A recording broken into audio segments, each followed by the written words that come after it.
Here's Alexis Sanchez. Now Barella. It may open up for Barella, who scores a stunner for Inter.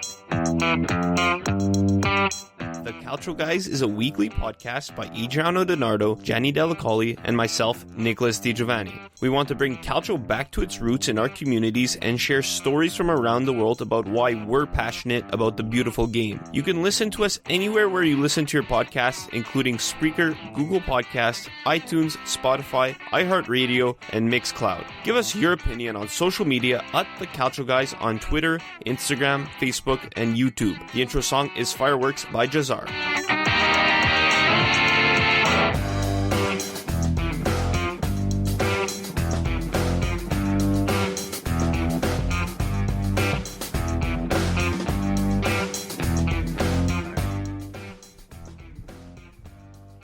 Dellacoli, Donardo, Di Giovanni, Donno. We got four guys with the last name D. You know we got four Italians here on the show, here on the Calcio Guys. Changing things up a bit this week, we do have Alex Donno on from the start from the Calcio Connection podcast. Alex, how's it going? Doing so well. It's great to see you guys again. I hope you guys are doing well. Always trying to stay positive. Always exciting with this with Serie A. So we're happy to have you back on the pod. Well, of course, the Milanista, easy to stay positive for you. I mean, there's no worries there. No trouble in paradise. We're already starting. I love it. Alex, I see you trimmed the mustache and you went for a full beard. Look at that. Yeah, it would not have been good at home. Like I had for a couple weeks ago, I had a mustache for all of like 48 hours, and my wife just told me, she's like, you know, on the third day, if you don't shave it off, don't bother coming home. It's basically how that went. She gave you an ultimatum. Yeah, wasn't good. She did not like that at all. Talking about Calcio now, so we just had the Coppa Italia, so Inter lost in the semifinal to Juventus. What did you make of the two legs, and what did you make of Inter's play and the fact that they got eliminated at this stage? Yeah, I was pretty disappointed overall. I mean, I don't know, not just the result, but a lot of wasted scoring chances, right? I mean, I give all the credit in the world to Juventus, especially in the second leg, because they did exactly what they had to do, defended very well. You kind of felt like you were watching a Max Allegri squad again. That's sort of the images that I got of watching that Juventus, and that's not to say that there weren't opportunities for Inter. I thought Christian Eriksen did okay from the start in the second leg. Some dangerous set pieces, plenty of opportunities for Lautaro and Lukaku, and it's just kind of bad timing that they're both in a funk. I mean, for Lautaro, it's been a much longer funk. I mean, a couple games here and there, he'll score. He did score in the first leg, to give Inter that 1-0 lead. Before that deteriorated. So he's not been dreadful. Interisti give Lautaro a hard time because he hasn't really found any consistency since pre-lockdown last year. Before all the Barcelona rumors started that maybe got in his head, and he's never fully bounced back from that from a form standpoint. And so it's really poor timing when, Lautaro has been so inconsistent. And then when Lukaku starts to get into a run of form where, and he's always active. Like, it's not like he doesn't completely disappear from games the way that Icardi used to do if he wasn't scoring. Like, Lukaku was always involved in the attack and always involved in the buildup. But still, if you've got two strikers they're out of form and not scoring goals, then it's really hard to produce if the chances that you're creating aren't falling. So it's a disappointing result. I guess the silver lining would be 100% of the focus is on a Scudetto race, but that's also kind of a frightening prospect because, I think it's really important for Inter to win a trophy this season, and there's only one trophy left for the taking, and it's not going to be an easy one to win. So that's a lot of pressure on the club. So it's, some call it a silver lining, but I still thought that Coppa Italia was an important objective, and now it's gone. Now, obviously, yes, that chance for Coppa Italia is gone.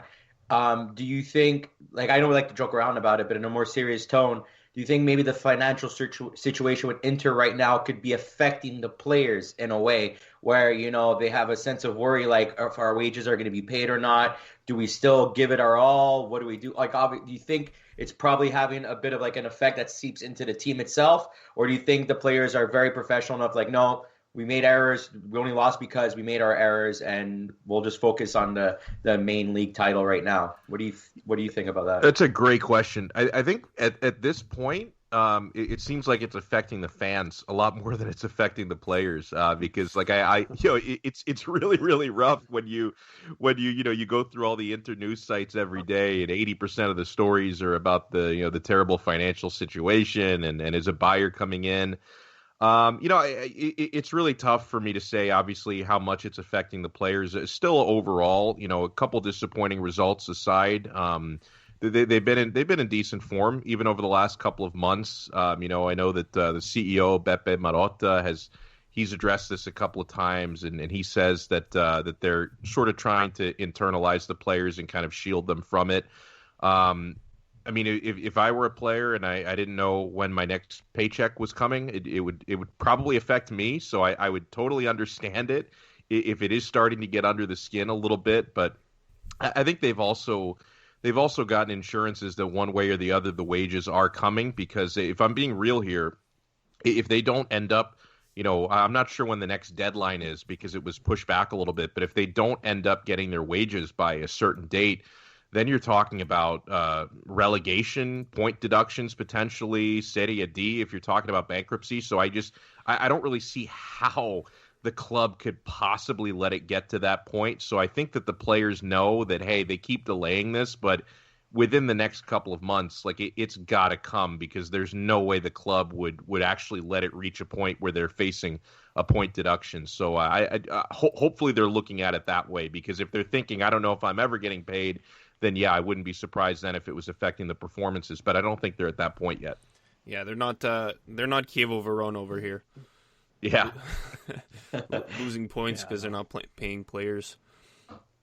Yeah, that would be pretty. It would be pretty sad state. Like, I mean, no matter what fan you are, it'd be pretty sad to see that one of Serie A's biggest clubs in Inter, going down that route, going down that path. I think it would just be devastating for the league on top of it. So, and a big embarrassment too. So, fingers crossed. Even though as competitors, fingers crossed that doesn't go down that path. But Alex, we got a question by our good local buddy over here, Francesco Alberga. We call him Ciccio. He reminds us of maybe, I guess, of Ciccio Caputo. I don't know. But he says, do you think that an uneventful transfer window will affect Inter's chances on pushing for a Scudetto, even though that's their only competition now that they're left in? You mentioned, before how big of a risk that is. And I think we can all agree that putting all eggs in one basket is a big risk. What do you make of that? Do you think that they needed to bring anybody else? Do they already have the squad and it's just a mentality thing? What do you make of all that? Yeah, I think that they have a squad that's good enough where there are really no excuses. If they end up falling short of a Scudetto, I don't think any reasonable Interista is going to look back on it and say it was because of the moves you didn't make in January. I think that the team is good enough. I mean, you can never predict what sort of injuries may happen, knock on wood. But I think the squad as it stands, maybe not a whole lot of depth, maybe not enough depth at center back. But yeah, I think only being in one competition, you're not going to need the depth that you would have if you were still in Champions League or Europa League.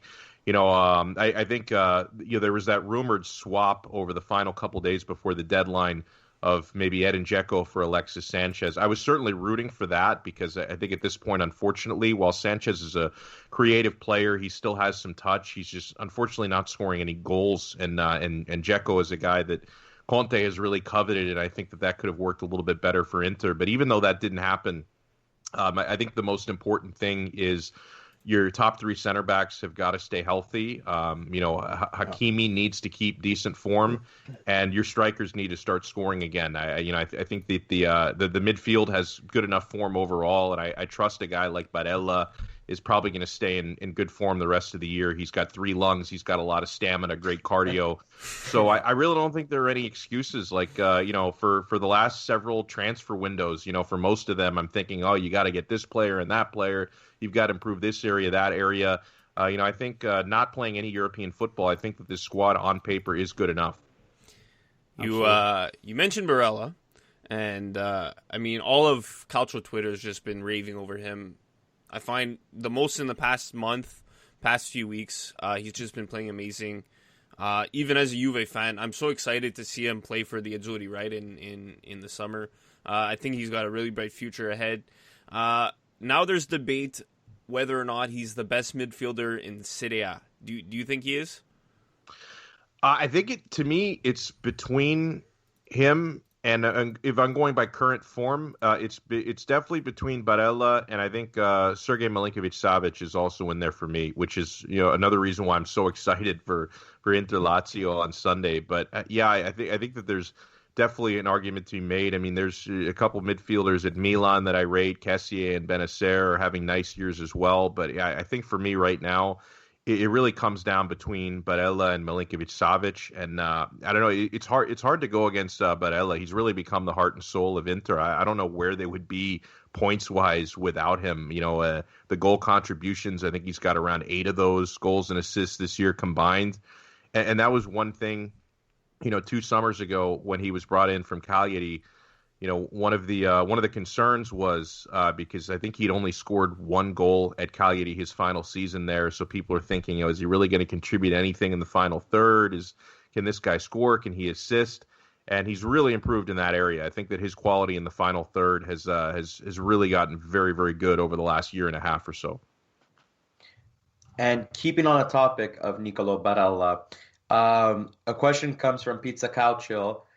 They ask, is there a real possibility of Barella going to Juve, since there has been rumors before? Do you think that's ever going to happen? Do you think it's possible? What do you think of that?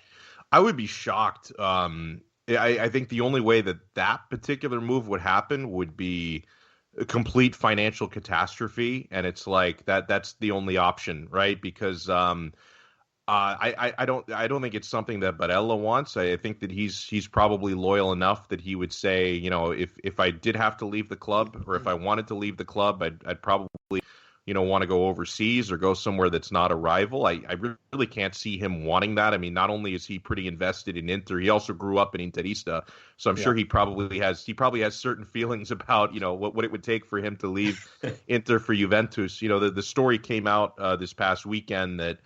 I guess Oriali and Conte had accused Paratici of tampering and trying to get in Barella's head. Look, if that's true, and I don't know if it is, but if there's any truth to that, I would think Barella was probably the source of that information, and he probably wouldn't reveal that to club management if that was a move he wanted to make. So if you consider the fact that even leaked, I'm thinking, no, I don't expect to see him at Juve anytime soon. No, it was a fantastic breakdown. That was like some G.I. Joe, Inspector Gadget, the whole nine. That you really busted it out there. Don't know. We loved it. CSI Miami. That's why he's in Miami. Yeah, CSI Miami. Whatever. Add it to the list. Donno did it good. Let's move on. I guess I was gonna bring up our good friend Fabrizio from Genoa Cup Toronto. He asks, what's happening to Inter? Will Conte stay if no trophy included in the Scudetto? Now that, again, that's the only competition they're in. So, Conte has been probably on the hot seat for God knows how long now. Since he started. Yeah, it's been it's been a while. His name's been up in the air. Now that we continue on with Inter just in the Scudetto race.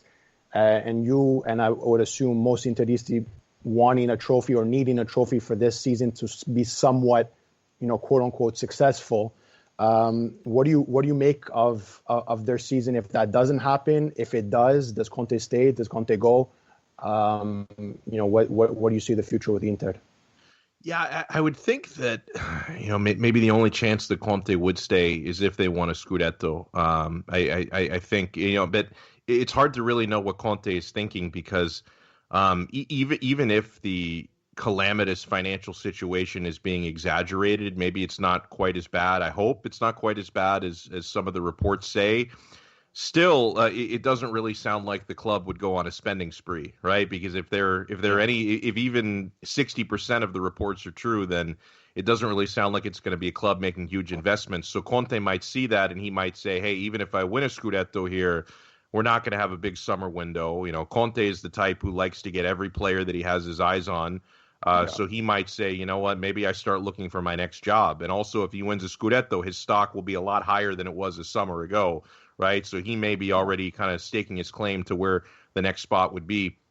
I actually, if they win, of course, if they don't and there's some disaster, then I've got a very love-hate relationship with Conte, so I wouldn't mind shedding some of that chaos from my club. But I think if they do win a Scudetto, then I honestly wouldn't mind if Conte stays on, because I don't know who the replacement would be. I mean, I don't know how many years this club can be linked to Max Allegri before he ends up finding another job. I don't know if he would still be linked in the summer.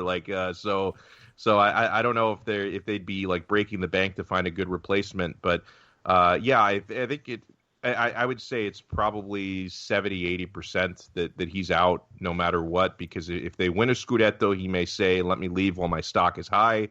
If they don't win a Scudetto, Conte's frustration will grow. I just wonder, though, because he's still going to have one more season on his deal at about 12 million euros net per year. If Suning would even want, assuming Suning are still the owners, I don't know if they will be at that time, but if they would even want to sack him, pay him the 12 million, and then pay another manager on top of that, I think they'd be finally done paying Spalletti at that point. But it's complicated, but I would lean to him not being back next year. So, do you think, given like Conte's track record, that he joins a team, he stays for about a season and two and leaves, whether it's a club team or the national team or whatnot? Do you think that Inter already kind of has a backup plan if he decides to say this summer, hey guys, let's try to maybe work a deal out that I can leave this summer? Or if they're going to axe him, who do you think that they already have in mind to replace him if that's going to happen? To be completely honest, I don't think they have any plan right now. I think that current ownership is probably taking things one day at a time. Because from what I understand, their financial predicament, it's a really interesting case, because it's not just a matter of revenues lost, because big clubs all over Europe are losing a ton of revenue, and Inter isn't necessarily losing dramatically more money than anyone else. I think the big problem is that, given the ownership is from China, China have extra restrictions right now on spending in foreign ventures. So not only have they lost a ton of revenue, but their government, and they don't defy the government, Suning. So they're basically told you can't be investing any liquid revenue in this project right now. So you have to balance your budget directly, and they're losing money right now. So they can't really invest fresh capital into it. And I think that's why they're looking for investors. I really don't think that they want to sell the majority. I think that they would prefer to sell 49% and still control it. But perhaps the potential buyers might say, we're only in if you give us controlling stake. But I just think with the situation that they're in right now, I think 6 months ago they would have definitely considered Allegri to be Plan B, and I don't even know if there was a Plan C at that point. But right now, I think that there's really only one plan, and it's Conte, and we don't even know what tomorrow's going to bring. On a not so serious note, we had a question from our friend Joseph from Calcio Fan Blogs. What looks worse, Conte's wig or Inter this season? Oh shit!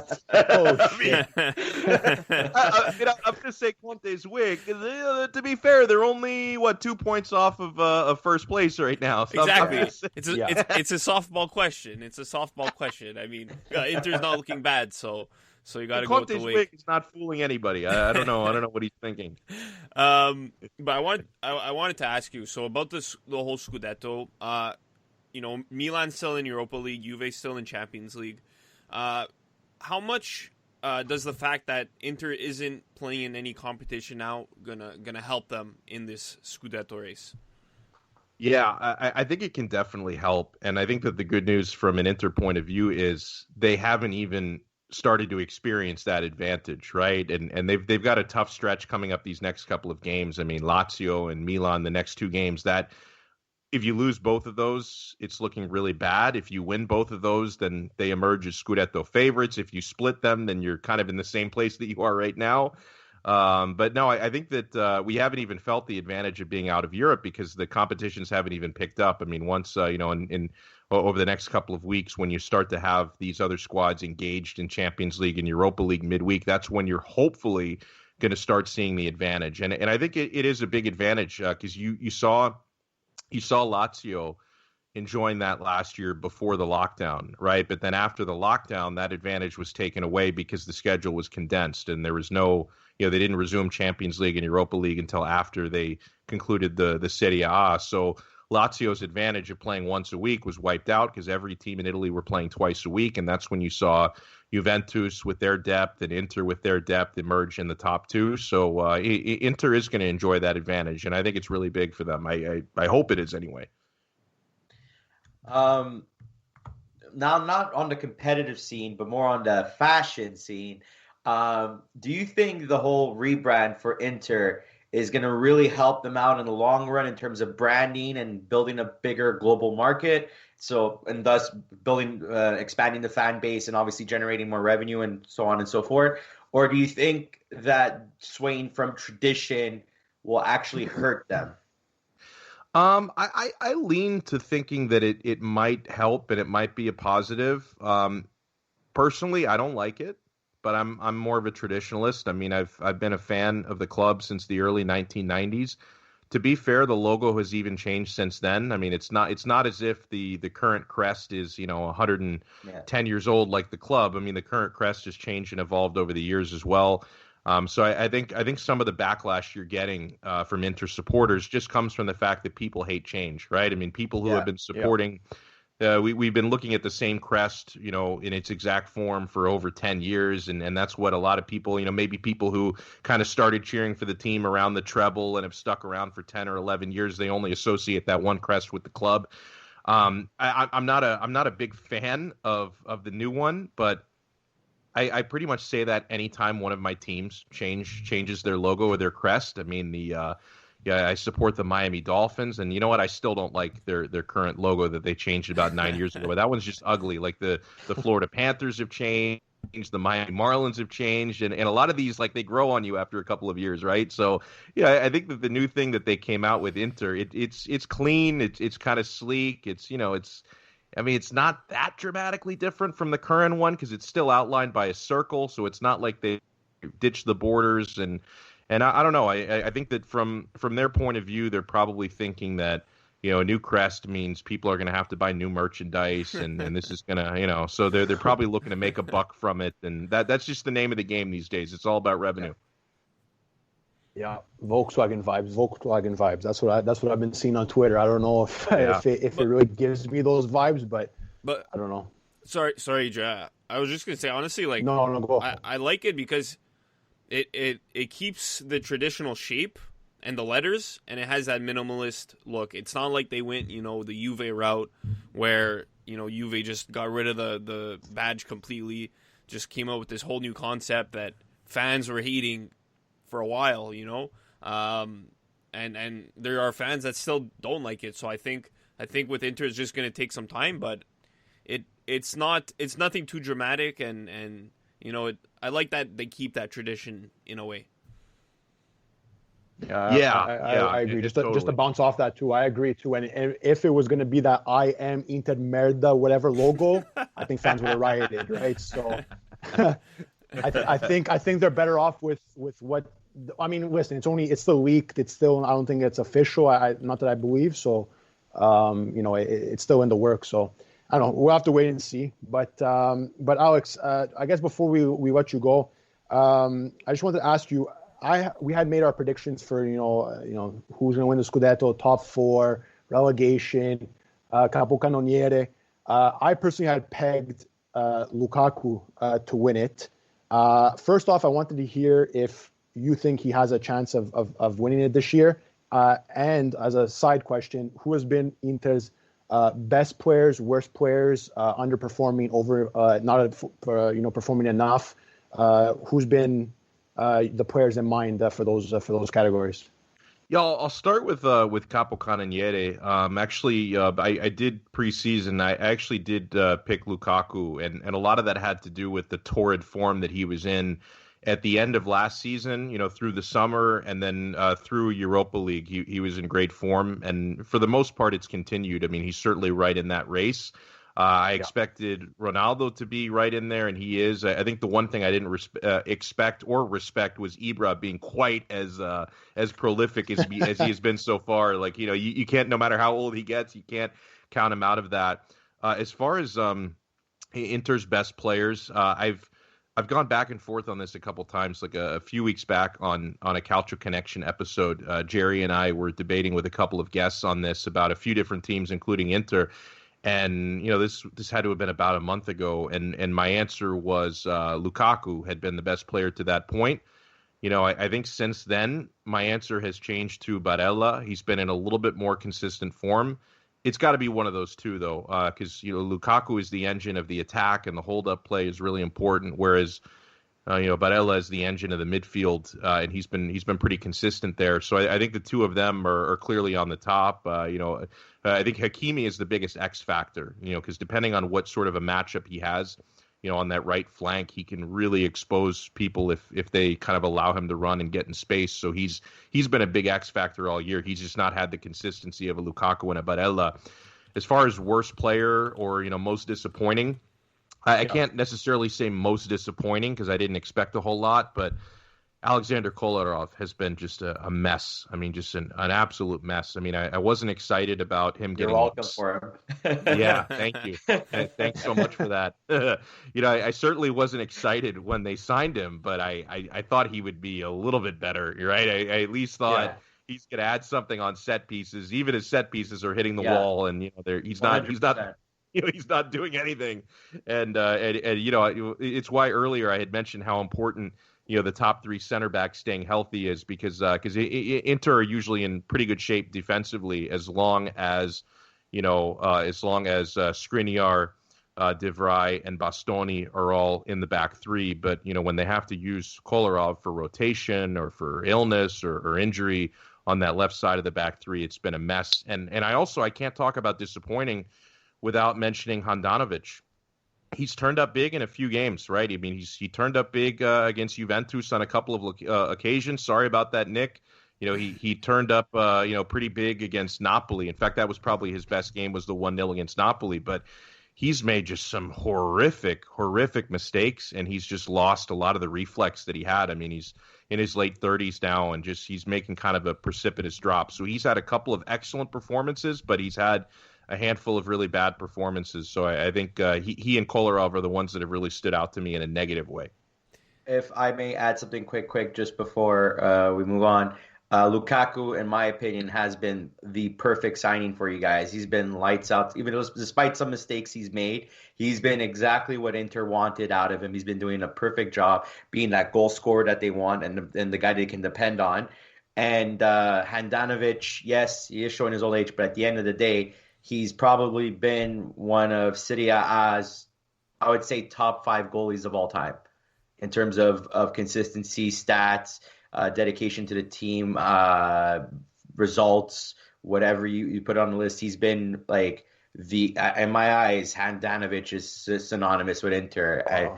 That's one thing I'm probably going to have to give him credit for. So, yeah. Yeah, and I kind of feel bad for him that most of his peak years were spent when the squad was just not good enough to win anything, right? I mean, it's kind of unfortunate that he's had some good seasons the last couple of years, but not winning trophies in those years, at least getting to play in Champions League. But then for so many years, Handanovic was elite and just he did not have the team in front of him to get big results. So just the timing of his career kind of sucks. I feel bad for him in that. Alex, I wanted to ask you. So you cover Inter Miami in the MLS. Got a couple of Calcio connections there with Higuain and Matuidi. I know we're in the MLS offseason now, but how did they play for Inter Miami? How did they transition to the MLS? Yeah, Matuidi, for the most part, was really good. It was crazy because when he first arrived, It was like a very quick turn. I mean, he had to go through a quarantine period, which was pretty long in the MLS. But basically, from his arrival to his quarantine being up, his first training session, literally a day later, he was in the starting 11. And his first game, he played exceptionally well. Then he kind of had maybe 3 games after that where he dipped in form a little bit, because I think in the first game he had a lot of adrenaline. And then in the next few games, you're kind of seeing like the growing pains of getting used to a new league and getting used to his teammates. But overall, he played really well. I think that the league really suits him. Higuain was up and down. I thought that maybe he didn't get enough credit for his playmaking, because there were certain points when Inter Miami's manager at the time, who's no longer the manager, but Diego Alonso last season, would kind of actually tactically adjust and use Higuain as more of like a playmaker, right? And instead of, being a number 9, and he actually did pretty well in that role and helped facilitate Lewis Morgan, who was the top goal scorer last season, playing on the right wing. So Higuain did some really nice things, but he did get criticized a lot last season because he only scored 1 goal. It was a direct free kick. It was a beautiful free kick. But then he had a number of other, scoring chances in the run of play, and, some disappointing finishing, some bad luck because he hit a couple of crossbars and a couple of deflected shots that, on a different day could have gone in. But I'm expecting him to do really big things in this coming season, because he arrived mid-season last year, Higuain, and something I think that people don't respect about the MLS, and this doesn't speak to the quality of the league, because I certainly wouldn't compare it to the top 5 in Europe or anything like that, but I think people don't respect how different it is, because I think a lot of people assume that you can take a 12th man from any top European club and put him in Major League Soccer, and then they're just going to become the league MVP instantly. It's not that easy, and players who have made that transition, especially mid-season, Matuidi being one of them, because he talked about this, are just kind of surprised as to, because especially coming from a place like Serie A, as we know, that is just so dictated on tactics, right? Where Major League Soccer is more of a track meet. It's more about speed. Whereas, Serie A is more about positioning. And I think that adjustment takes longer than a lot of players realize. So it's not to say that I would, compare MLS to Serie A or EPL or La Liga or anything like that. But I think that the adjustment of going from one of those leagues to Major League Soccer takes a period. And I think for a guy like Higuain, now to be able to go through, a full training camp, full training session and be ready to kind of start, rather than starting mid-year, I think is going to benefit him a lot. So I expect him to have a really good season coming up. No, well, it's always any transition to any league, as we know, is always something to get used to. So I'm sure there are still high quality players. So I'm sure they'll be just fine. And maybe one day we can see you, instead of reporting or covering Inter Miami, we'll see you covering Inter Milan. Maybe hopefully one day we'll say we know Alex Donno, who covers Inter. But no, jokes aside, Alex, just from the 3 of us, before we let you go, we want to say a big thank you once again for coming on the pod. Where can everybody find all the great work that you do, if it's podcast, radio, and all the good work that you do? Thank you. That means so much, guys. I appreciate it. I love joining you. You can find, if you guys are interested, anyone watching or listening who also is a fan of North American sports, I do a daily show at onsideradio.com, 3 to 6 p.m. Eastern time. There's also podcasts. If you follow me on Twitter, you see me tweeting them out like a crazy person. And of course, also, as I'm sure more of your listeners would probably know me from, would be the Calcio Connection podcast that I host with Jerry Mancini. You can also get that, the Calcio Connection, Apple, Spotify, anywhere you get your pods, you can find all that stuff. And we got to have you guys on as well. I know we've had some failed planning sessions over the past few months. We got to make it happen. Don't worry. If it's on the podcast, if it's on the radio, you let us know. You know where to find us. We would be honored to be on the podcast. 100%. Absolutely. Anyways, thanks for joining us, Alex. Thanks so much, guys. Have a good one. Ilicic. It's the ball back under control into Zapata, lays off. Pessina again. He's going to walk it through. And there is the 3rd goal. They are marching to the Coppa Italia final. We're right in the heat of things in the Serie A. thanks to Alex Donno for coming on the Calcio Guys with Adreano, Donardo, Gianni Delacoli. I'm Nicholas Di Giovanni. So you just heard there, Atalanta beating Napoli 3-1 in the Coppa Italia. So this time it was the better of the two games. The week before we had, the Juve beat Inter 2-1, and then the other game was 0-0. This week 0-0 between Juve Inter, 3-1 Atalanta Napoli. So we got a Juve Atalanta final. So Atalanta gets to their second final in the past 3 seasons. Juve going back to their second straight final now. I know for sure that's the two teams I picked. I think Adriano, you said Napoli. Did you predict the Juve Atalanta final as well? Yeah, I think you picked. Oh, you did. Okay. Yeah. I thought you picked Inter. Sorry. No, I picked Juve because I'm like they always like the season they've been trending upwards, and they always do that towards the middle and the end of the season. They always trend upwards, so I picked them, and I knew Napoli didn't have it in them to beat Atalanta, especially that Atalanta was coming back in form, and it showed. Like another reason why they lost, not to take anything away from Atalanta's play, was that Koulibaly and Manolas were not playing at all. You had Koulibaly testing positive for COVID, and you have Manolas having an ankle injury, and defensively it showed. They just basically walked through the entire Napoli backline. Props to Lozano. He's been Napoli's best player this season. Fantastic showing. He has no quit in him.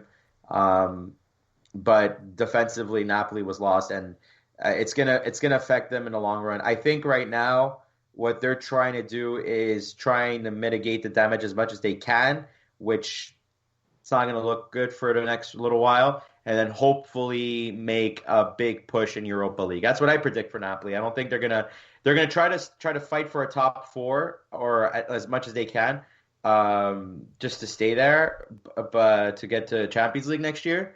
But but for Serie A. But I think they're gonna put all their eggs in for Europa League once everybody's healthy again. Yeah, and just to bounce off of that, I mean, you mentioned the backline of Maksimovic and Rachmani. I had heard like somewhere, I don't remember off the top of my head, I don't remember where, but that they had them as a partnership, as a duo, only played 50 minutes together, not even like just over a half of a game together. And you know what? It like Gianni said, it showed, and it's hard to build chemistry that quickly in kind of a do or die match, if you want to say it like that. So it's tough because I thought after that Lozano goal, they had that bit of a momentum, but they got it and it slipped out of their fingers real quick, and Atalanta pounced at the end there, so to make it 3-1. So it's unfortunate. I thought Napoli would be able to kind of turn the page a bit in this matchup, because honestly they needed to go to Bergamo and they needed to score.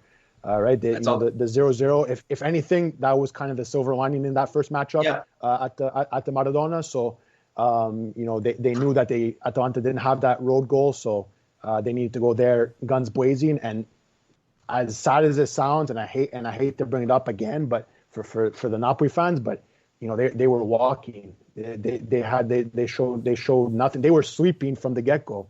That's getting those first 2 goals by Atalanta. First 20 minutes, they're already down 2-0, and it was almost inevitable that they weren't going to come back. So it sucks, but I think if there's one thing that I respect, and I hope other people do, I know he gets a lot of flack, but Gattuso, we said it here. We think he should stay till the end of the season. And just him taking responsibility like he always does. You have to tip your hat off to that. But that's what I tweeted also, like at the end of the first game. I think Gattuso's plan was to have that great solid defensive showing at home, which he did get, and try to capitalize on the road with the the home away goal differential. And Gattuso himself, and Gattuso himself, I respect the fact that he's taking the blame onto him, but. There's this Twitter user, Prince Salad, a Napoli fan, had a good point that he tweeted. He's like, we had the world's best manager of all time in Ancelotti, wasn't able to get a result out of Napoli. You have one of the best motivators in terms of like getting like players to follow and listen to him in Gattuso, and they're still not coming together as a unit. At some point, something's got to give. And I think Napoli is lacking a leadership presence in the dressing room a la Zlatan Ibrahimovic. I feel like as if they would have that one pillar, that one guy, whether it's in the mid, Hamsik, a striker. Hamsik. You know, like just that one pillar of a guy who will take the attention in the room and have the team listen to him and come united with him. That's what they lack. They have too many little soldiers. They don't have a captain. That's the thing. They have a lot of great hard workers, a lot of great guys that mesh well, and they have a good laugh or whatever. But they don't have that guy that, boys, let's get serious. Come on, let's go get this W. They don't have that. And I think that's what's causing their inconsistency this entire season. Well said. I know it's early, and the Coppa Italia final is 3 months away. We don't even know where it's going to be played. It's either at the Olimpico or the San Siro. But any early predictions between Juve and Atalanta? I mean, if it would happen like tomorrow, I'd say Juve. I think going in, I wouldn't say regardless what happens for the rest of the season, Juve is going to be the favorite just because, the quality that they have and everything. But Atalanta has been a side a thorn in Juve's side these past few seasons. So it's going to be a good game. Early prediction, I'm still going to go with Juve, though. I'm going to go for the shocker. I think Atalanta might actually get the W because Juve's playing for both Champions League and Scudetto. So for them, Coppa Italia is just a bonus. I mean, Pirlo, I think he's just being like, oh, you guys are doubting me? Let me get another trophy under my belt. I think something like that's probably going to happen. But mind you, the team that he has, it's already a quality team. But I think Atalanta, they're getting their confidence back. They're getting back into their 98 goal form or whatever the heck it was last year. I think they might pull a bit of a surprise and get like a 2-1 win type of thing, and it's going to be like the last 15-20 minutes of the game that they get that second goal. Yeah, no, I think. Listen, I had predicted the Juve Napoli rematch of last season again this season. Unfortunately, that wasn't the case, but and I had predicted Juve to win it all. But I'm going to stick with that as well. I think Atalanta, no doubt about it, they have a shot. It's not like it's a gimme for Juve, but again, like Nick mentioned, it's early. Who knows what's going to happen? Who's going to be around? Who's going to be available? Come May 19th there. But I'm going to stick with my guns. I'm going to stick with Juve. But I do see Atalanta giving the Juve the run for their money. But I don't know. Maybe another penalty. Maybe another PK penalty shootout at the end. That would be another dramatic ending to Coppa Italia. But I'm going to stick with my guns. I'm going to say Juve again. About your Milan, Adri. So Zlatan scored his 500th and 501st goal against Crotone. So they have Spezia coming up this weekend. Spezia, they've become not that easy team in the Serie A this year. They beat Sassuolo. I know Sassuolo hasn't been looking good. At least Caputo scored right against Spezia. So they won, and I mean, for Milan, you got the derby the week after. How much do you think maybe players are going to think about the derby, and do you think maybe this is almost like a trap game against Spezia? 100%. It is a trap game. These games that you look at the calendar. Fans look at the calendar and they're like, yeah, okay, it's Spezia. Okay, I'm gonna mark a W for a win in that call. It's not like that. That's why we play the games. That's why we go onto the pitch and play. And it is. I think it is a bit of a trap game. I think they have to be mentally prepared because we know they have the quality now. There's no more excuses for stuff like that. I think if they're as much it's still midway of the season, but if they're still, which they are, serious about Scudetto this year. Or just top four in general, you need to pick up these points, and especially when you got Inter, breathing down your neck, only 2 points back. It's huge. So I hope they're mentally there. against Spezia. Spezia, like Nick said, has shown brilliance this year, which for us was pretty unexpected, and I'm pretty sure for most people, seeing that it's their first time in Serie A. But again, we always say it, there's no easy games in Serie A, and this is going to be one of those examples of that. I hope, like I said, I hope they're mentally there. I hope they can perform. I hope they can get the win, so they have that confidence, they have that good mindset going into the derby, because we know what happened last time Inter and Milan faced. So I think Milan's obviously going to have a lot of their eyes on the derby, but they should also know that they have to take care of Spezia before they reach there.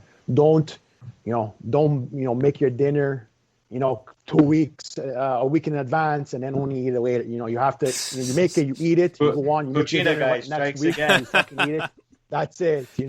When you buy your groceries for this week, you don't buy it for a couple weeks down the line, or when they're going to go expired. So think of what's ahead of you, which is Spezia this week, and then you can move on to the Derby della Madonnina against Inter. Ibrahimovic, Rafael Leao, beautifully done, great chance for 1-0, and Zlatan Ibrahimovic doesn't miss opportunities like that, as Ibrahimovic tests the gloves of Cordaz once again, and Rebic lashes it home. 2 goals in little over a minute for Ante Rebic, and suddenly it's a 4-0 lead. Lazio, 6 straight wins now against Cagliari. Cagliari, they look awful, man. They're awful. They're in 18th right now, and they're in a relegation spot. They're just terrible. But Lazio, 6 straight wins. Gianni, me and Adri, we spoke about it last week. You weren't on the episode last week, but we spoke about it. We talked because Immobile said he thinks that they've returned to their pre-lockdown form from last season. And, we said, okay, maybe, 5 games isn't there, but, 6 games you're getting closer, because what did we say? They went like 12 undefeated last season. I forget. It was a ridiculously high amount. I don't remember. But it was a bigger sample size. That's what exactly. the point was. Yeah. It was a bigger sample size. But I think with Inter coming up this weekend, I think, that could not make or break their season. But, if they're really true to that, pre-COVID form, and they want to get into that top 4, and if they beat Inter, teams ahead of them are going to have to look at them in the, they're going to see them coming up in the review mirrors, because then I think they're going to be in their top form. But when we talk good about a team ahead of a game on this show, they always lose. So I take back my statement. I never said that. Yeah, those are the type of games that we like to call them the 6-point games, where basically if you got a competitor that's ahead of you that you want to gain ground on, a W will get you 3 points and also stop them from getting 3 points. And looking at the standings right now, just a win, and I'm assuming, right, they're not going to lose, but assuming Juve were to lose and Lazio were to get a W, Lazio jumps up to 3rd place. They would, considering that they're in form right now, it could be a scary sight for Milan. I think that would be a game for them to take seriously. But as we said with Donno, especially with the fact that Inter now they're only focusing on the Scudetto race, I think they're not going to underestimate Lazio, especially that they're in top form. They're constantly watching their backs right now, because not only they have Milan and Juve on their heels, but they know that any little slip up will not only give another team that they lose to a chance to get into the race, but it might give Milan or Juve that go-ahead, because these are teams that, call a spade, are very, very unlikely to lose games. If they lose a game, it's because it has to be some kind of I don't want to say colossal collapse, but like some form of a collapse in general. There would have to be plenty of mistakes that were made in that game, or maybe a bad sub, or maybe a player got injured, or a red card or whatnot, and they're playing with a man down. So Inter, they know that the margin for error is very, very, very small, about this big, maybe that big. So I think I think even for all the teams. Yes, but I think that's small. I think Inter has a bigger microscope given all the attention on them and what's been expected for them since the acquisition of Conte and Lukaku last year. It's 2 years ago. My God, Yeah, it's always been on them since that for how much they invested into trying to build a championship capable team. And no disrespect to Lazio, I'm not saying this because I'm a Romanista that I have to talk bad about Lazio. You know what? I give them credit where credit's due. But I think Inter walks away with the W in this one, just given how much is riding on their season right now. I think they take Lazio super seriously. They play very smart, and I think they probably come out with a nice solid like a 2-0 win or like a 1-0 win type of thing. Yeah, it's going to be tight, and like I said, just this weekend alone with Inter, Lazio, Juve Napoli, right, is on Saturday, if I'm not mistaken. That's a lot of implications in that top six, bracket. Our top six of the Campionato this year. So, nobody can afford to any slip ups. If we're talking back when I said trap game for Milan, Inter plays Lazio, Juve plays Napoli, and who does Roma play? I didn't even check, but whoever Roma plays, that's another. Oh, they play Udinese, so that's probably for them another trap game. Their form has been up and down. Going back to Lazio quickly, I still think obviously small sample size. They are in good form. If top four, which obviously is an objective, but if top four is for real for them, now is the time. They have to pick up points against their direct rivals for them to gain ground. Because obviously, top six is good, but I think obviously Lazio is aiming for top four. You guys want to do MVPs then? MVPs and then, or no, let's do cards first and then we'll do MVPs. Okay. You want to start us off, Nick? Okay, I'll do the cards. I'm gonna give my card to Verona for losing to Parma. I mean, we've talked about Verona, how they're so good against the big clubs, and then Udinese. Who did I say? I said Parma. My bad. They lost Udinese. That's who they're playing this weekend, I think. They're playing Parma this weekend. We're already a step ahead. Yeah, they lost against Udinese. My bad. But regardless, it's the same point, right? Parma, Udinese. My point is that they do well against the top teams, and then they're below average against the bottom teams. It's kind of funny situation too, right? Because Kevin Lasagna plays for Verona, goes on loan plays for Udinese, goes on loan to Verona, and Udinese wins.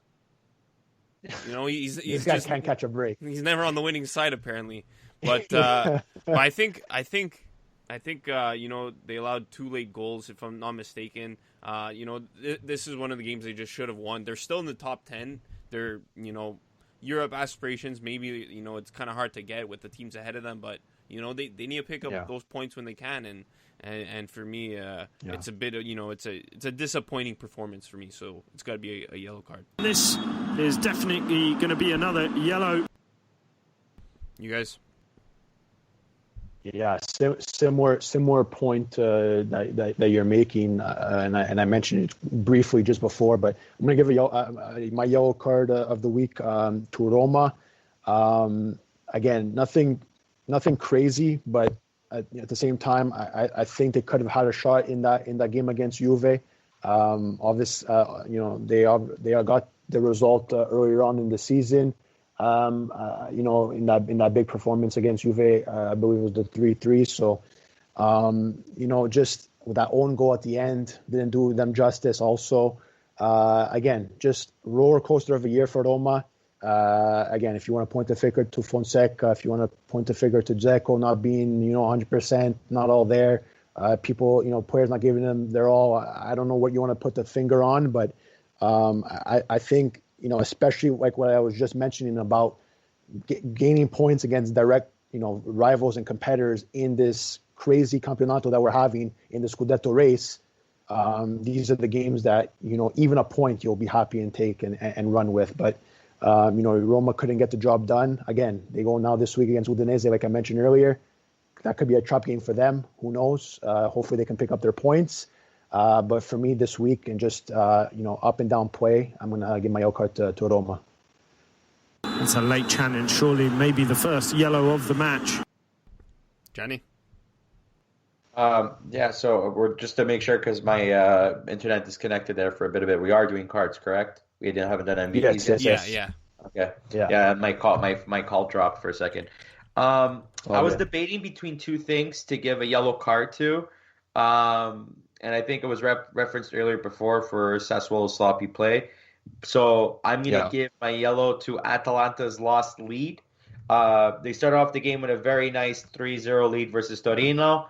And it's not a team that, especially for Torino, being near the bottom of the table, it's not a team that you should expect to come back from a 3-0 deficit, but they did. Okay, fine. On one end, you got to give credit to Torino for doing that, but especially Atalanta, that was a dropped point opportunity. A win for them would have put them in 6th place over Napoli instead of 7th.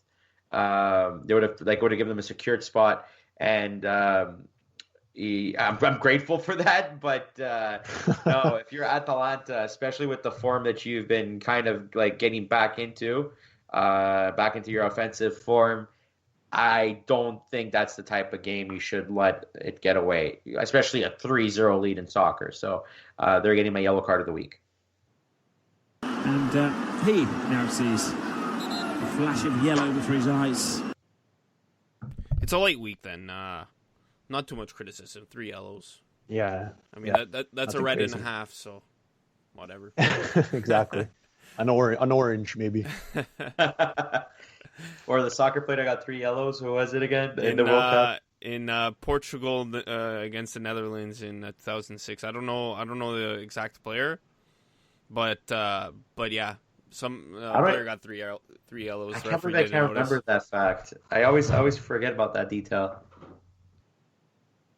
Well, while you guys tell your MVPs, I'm going to look it up, actually. All right. So I guess that we'll go reverse order, and I'll go first for MVP. Yeah. Yeah. Go for it. Okay. So just gonna, I think honestly Fabrizio's gonna like who I chose for my MVPs of the week. Zio. Yeah. I have to give a shout out to my hair inspiration Goran Pandev for scoring a brace. Oh, Hey, he gives us hair loss men hope type of thing. No, I'm just kidding. No, more serious note, scoring a brace against a former club. He's done some decent things for Napoli. He's one of those guys that were the journeymen to help them climb up from Serie B to Serie A and stuff. And I thank him for that because he did his service for the club. And even now, it's been almost 10 plus years later that he hasn't been on the team, he still doesn't celebrate when he scores against them. Well, if he ever does, but I mean, he didn't celebrate at all, so it shows that he still has respect for the club. So that was a very big plus in my heart. So, but you know what? Scoring 2 very well-placed goals for the brace. Great for him. And also another shout out to Mattia Perrin. 11 saves that game. It wasn't as if Napoli wasn't trying to pour it on and try to come back into the game and hopefully get the W. He had to hold them off for a while. There were some chances that were botched by Napoli, but overall they still got some quality shots on net and he turned them away. And I think Mattia Perrin is kind of showcasing that, hey, back in the day I was considered to be Italy's potential future number 1 until Donnarumma came along. But now he's trying to showcase I could be number 2. And I think he's probably trying to make a case for that. So there you go. Adri? Yeah. It's if it had to be one player, I guess it had to be Goran Pandev to score against Napoli and to gain all 3 points for Genoa. But and I'm glad you brought it up. The no celebration, the respect that Pandev still has for Napoli, and I think Napoli fans still have a bit of a soft spot for him in their hearts. So it was great to see. But for me, I'm gonna give first shout out. I guess I'm gonna go Skorupski for Bologna in that game against Parma, that local derby that they have over there. He had about 5-6 saves, I believe. He got the clean sheet. Big performance for Bologna in that matchup. Parma just can't catch any type of break of any sorts this season, it seems like. Okay, obviously, we mentioned earlier about Ibra 500 and 500 first career goals that he got this weekend against Crotone. Again, not enough great things to say about him. Before I get my main MVP, one more shout out. It has to go to Immobile, Chiruz. Once again, Lazio needs a goal. It was 0-0. And who they called Ciro Immobile to score. I know Jerry's going to be happy that I'm mentioning Immobile's name, and I just think he's been again class for Lazio this season, just like he has always been. And yeah, he got the winner for Lazio, and again, big 3 points against, like Nick mentioned, a terrible Cagliari team this season. So that was huge.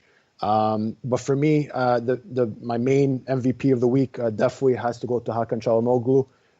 Maybe I'm a bit of a homer on this one, but just his impact in that game. Again, another could have been a trap game for Milan against Crotone, who've been Vlaxi Daisy this season. So he gets subbed on, and within 8 minutes he provides 2 assists, and the score line changes dramatically. I think 3 goals were scored when he got subbed on, so to make the final score 4-0. So just that his impact on the pitch against Crotone, was fantastic. He was definitely missed for his time off, due to COVID injury, what have you. So and it's great because it's finally refreshing to say positive things about Hakan, whereas in the past we were saying. Milan fans were saying, pylon rather than a player, and I know I was one of those people. So kudos to him this weekend. I think matching now Mkhitaryan for 8 assists on the season. So hopefully, good things come for the rest of the season for Hakan. But MVP definitely goes to Çalhanoğlu this week. So I was busy looking this up. So it was Josip Simunic it was Croatia versus Australia. The Netherlands-Portugal match had 16 yellow cards. Oh my God! And no player received 3 yellow cards in that one, so different incident. But Simunic received 3 yellow cards before being sent off. The referee Graham Poll never officiated a international game again out of his own decision because he regretted the error so much.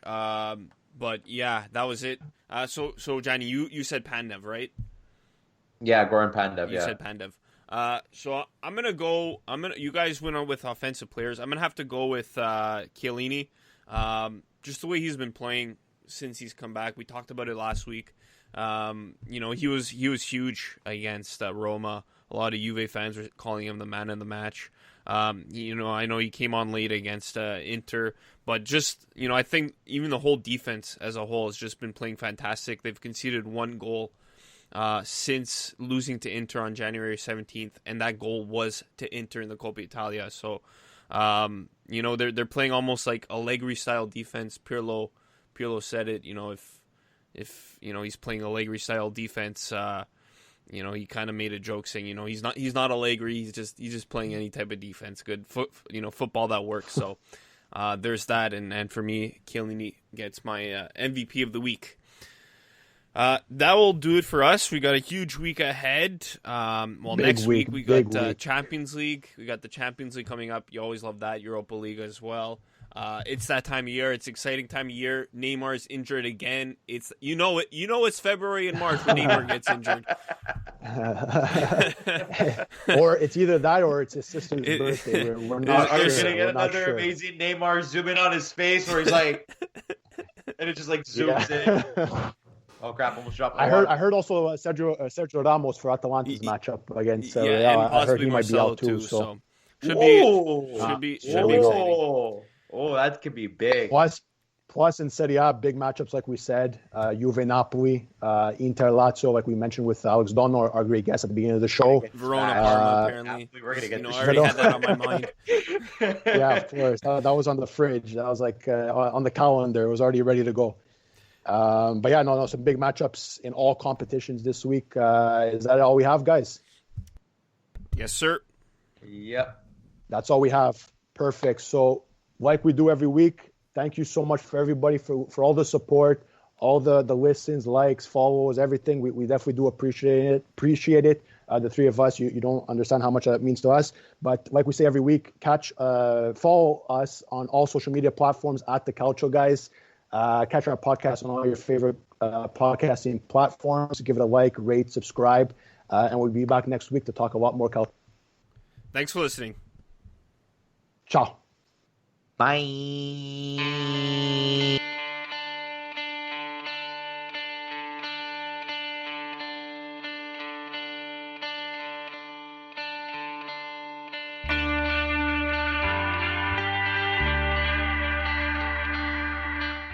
The Calcio Guys is a weekly podcast by Adreano Donardo, Gianni Dellacoli, and myself, Nicholas DiGiovanni. We want to bring Calcio back to its roots in our communities and share stories from around the world about why we're passionate about the beautiful game. You can listen to us anywhere where you listen to your podcasts, including Spreaker, Google Podcasts, iTunes, Spotify, iHeart Radio, and Mixcloud. Give us your opinion on social media at The Calcio Guys on Twitter, Instagram, Facebook, and YouTube. The outro song is The Last Ones by Jazar.